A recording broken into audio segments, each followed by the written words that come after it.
Bayangkan sebuah dunia di mana peradaban telah runtuh dan hanya sedikit yang bisa bertahan. Dalam kehancuran ini, satu orang berjalan sendirian membawa sesuatu yang bisa mengubah masa depan. Dia tidak tahu siapa yang bisa dipercaya, hanya bahwa misinya harus diselesaikan. Ini bukan sekedar perjalanan, ini adalah pertarungan untuk harapan di tengah kegelapan. Ini adalah kisah tentang keyakinan, pengorbanan, dan kelangsungan hidup.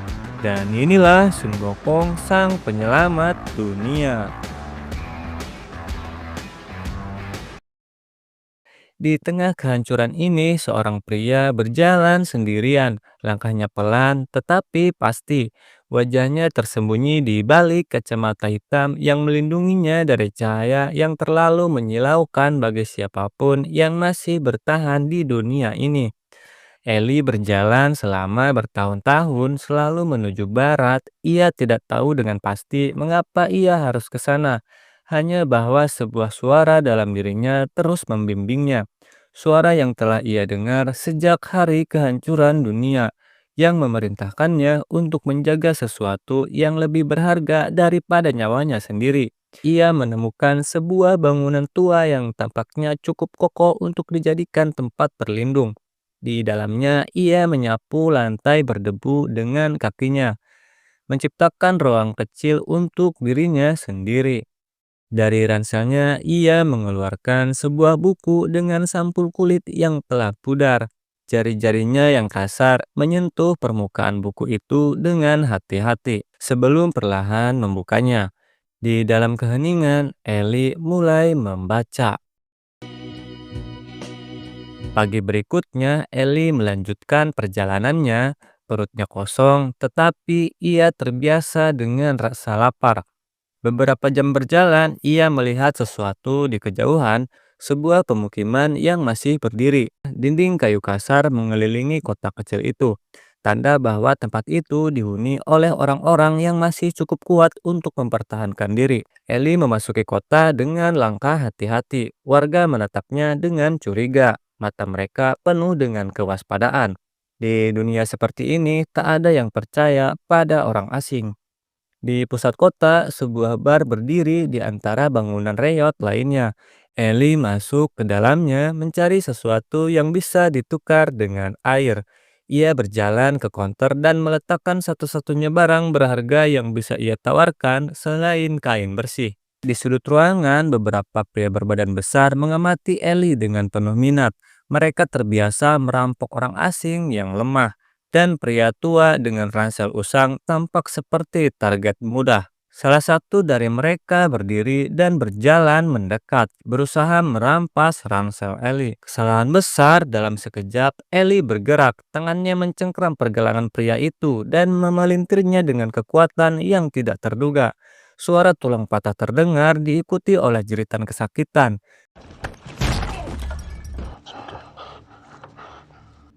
Grab my things.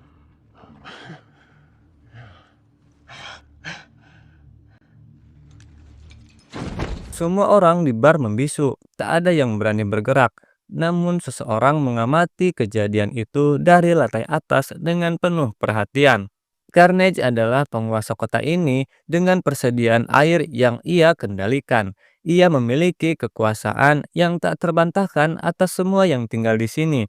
Namun ada sesuatu yang ia cari selama bertahun-tahun. Sesuatu yang bisa memberinya lebih banyak kekuatan. Carnage duduk di balik meja kayu besar, memandangi Ellie dengan penuh ketertarikan. Ia menawarkan Ellie sesuatu yang tak dimiliki banyak orang di dunia ini, yaitu tempat tinggal, makanan, dan juga perlindungan. Tetapi Ellie tidak tertarik. Ia tahu persis apa yang diinginkan Carnage. Mata pria itu terus melirik ke arah ransel yang dibawa Ellie, yaitu sebuah kitab suci. Buku yang telah dihancurkan sejak hari kehancuran, yang kini hanya ada satu salinan di dunia. Buku yang Ellie lindungi dengan segenap nyawanya. Ellie menolak tawaran Carnage dan berbalik untuk pergi. Namun Carnage tidak akan melepaskannya begitu saja. Dalam sekejap, anak buah Carnage menyerang. Ellie melawan dengan sekuat tenaga, pedangnya menari dalam cahaya remang-remang, menebas satu persatu musuhnya, namun jumlah mereka terlalu banyak. Thorns and thistles for us. For the ground we were taken, for the dust we are.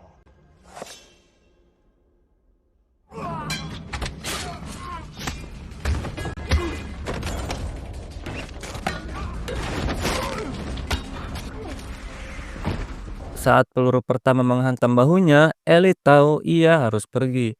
Dengan sisa tenaga, ia melarikan diri dari gedung itu, berlari menuju jalanan kota. Di belakangnya, Carnage memerintahkan pengejaran. Namun, dalam kekacauan itu, seorang gadis muda menyelinap keluar dari tempat persembunyiannya, yaitu Solara. Solara adalah seorang wanita muda yang selama ini hidup di bawah kendali Carnage. Kini melihat sebuah kesempatan untuk kebebasan. Tanpa berpikir panjang, ia mengikuti Ellie ke dalam kegelapan malam. Carnage tak akan membiarkan kitab suci itu lolos dari tangannya. Dengan sekelompok pria bersenjata, ia mengejar Ellie dan Solara melintasi padang tandus yang penuh dengan bahaya. Mereka bersembunyi di reruntuhan, berjalan di malam hari, dan bertahan hidup dengan sisa makanan yang mereka temukan. Dinner. He can't be far. Son of a bitch. Tetapi Carnage tak kenal lelah. Akhirnya mereka berhasil mengepung Ellie. Carnage mengambil kitab itu dengan penuh kemenangan, membuka halaman pertama dan wajahnya langsung berubah.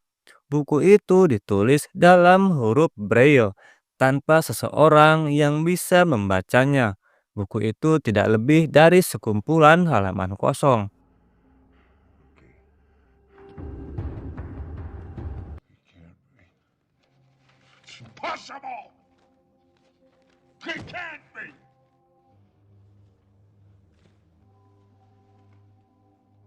Sorry. Like to have what you want so close, and it might as well be in. Stop it! Dengan sisa-sisa kekuatannya, Ellie berdiri dan terus berjalan. Ia belum selesai, dan tak ada yang bisa menghentikannya. Dan film pun berakhir, yaitu bersambung, guys. Hikmah yang bisa diambil dari film ini yaitu dunia mungkin keras, tapi setidaknya kita nggak harus jalan ribuan kilometer cuma buat cari air.